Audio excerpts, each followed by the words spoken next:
3 days ago, a man got on the train and on the 456 platform at Grand Central Station started slashing people.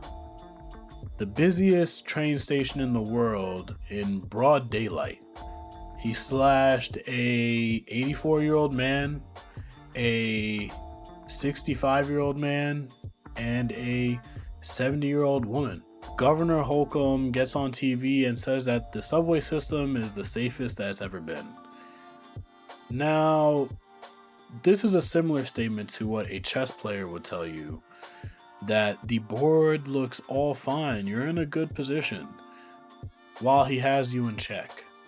I've been getting back into chess lately, and more I am starting to see how New York City has become more like the chessboard.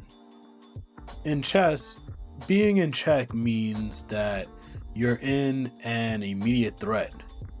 You can't develop your pieces, you can't strategize, and you're really just reacting and trying to find the best way to get your king out of danger.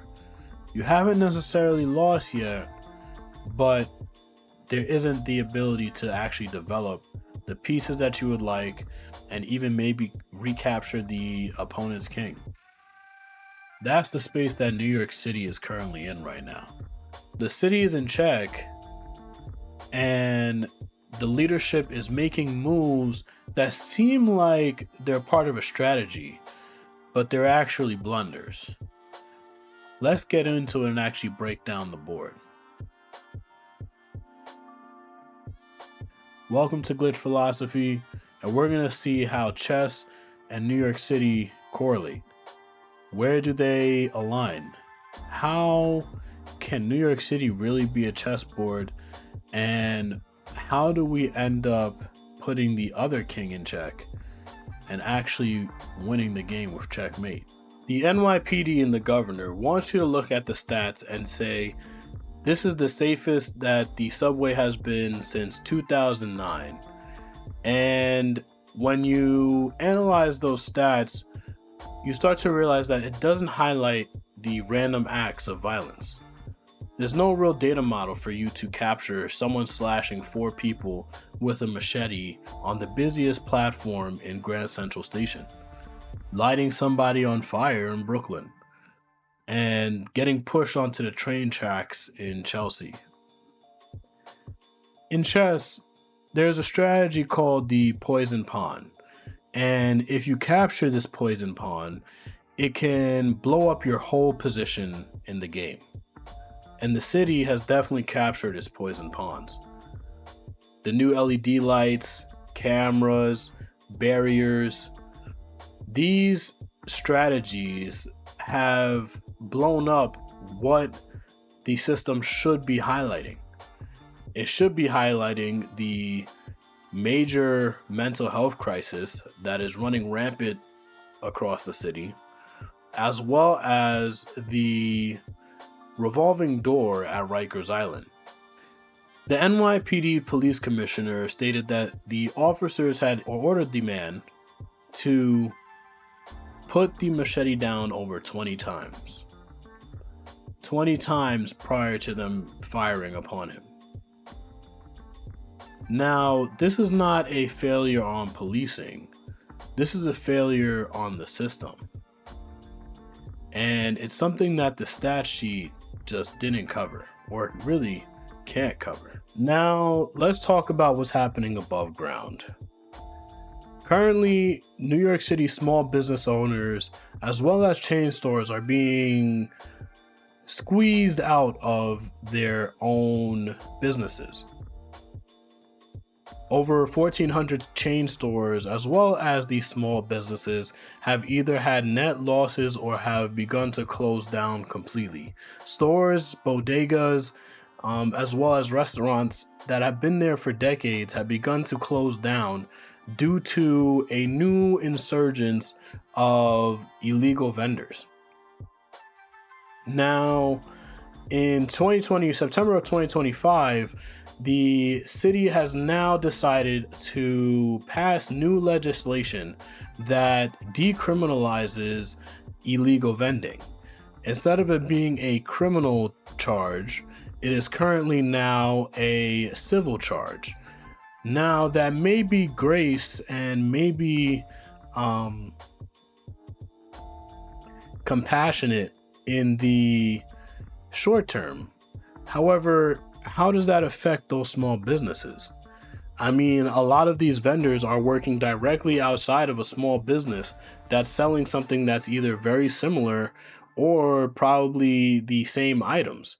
And these vendors are selling with no taxes. They're selling with no rent, and they don't necessarily have to follow the rules in the same way.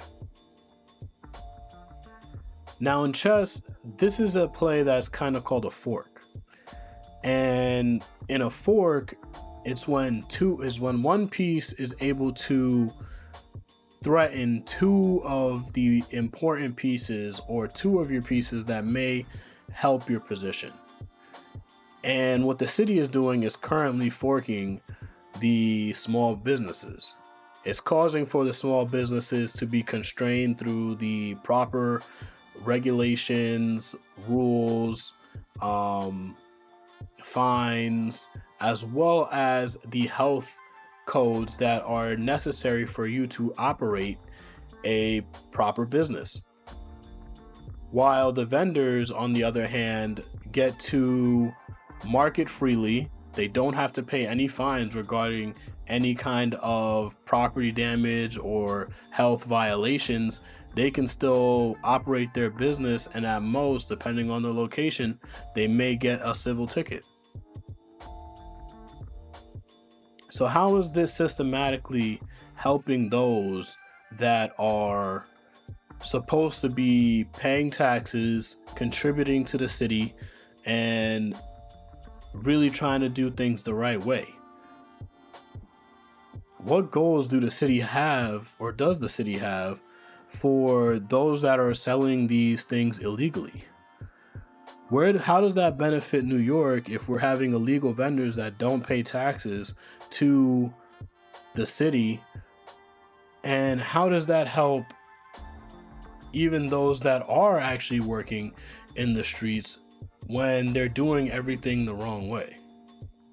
The bishop is getting taken off the board and nobody's announcing it.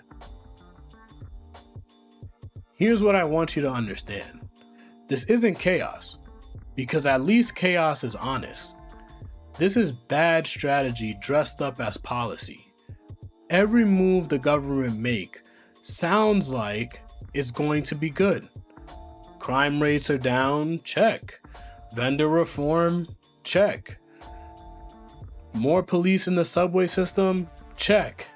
And I just recently heard about a new free grocery store, which I've already told you guys what happens with free things. But I guess, check.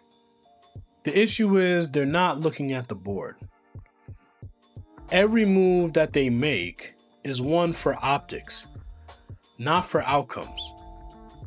And the problem with that is that once they make this move, in the next two moves, it's just going to blow up in their face.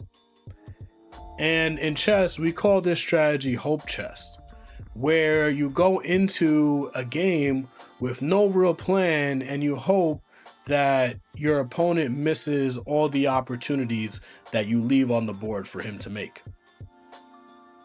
New York City's leadership is currently playing hope chess with 8 million lives.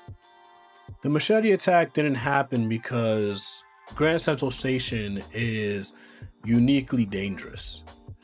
It happened because the city had spent years deprioritizing the hard and unglamorous work, the building of the mental health infrastructure, the consistent enforcement within the subway system, as well as having real policies for small businesses.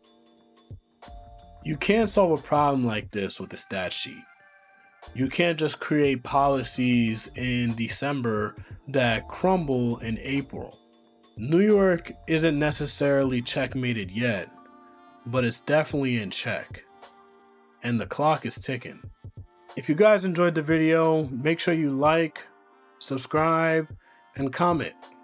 Let me know one of your craziest subway experiences, and let me know what you guys think would be a general solution to either fixing the subways, decluttering the streets, and trying to get New York City back to a relatively decent position. This is something that I have noticed just continuously deteriorating over the years, and I want to have a conversation about it because New York City is supposed to be a great city, and yet it looks like it's starting to turn into a third world country.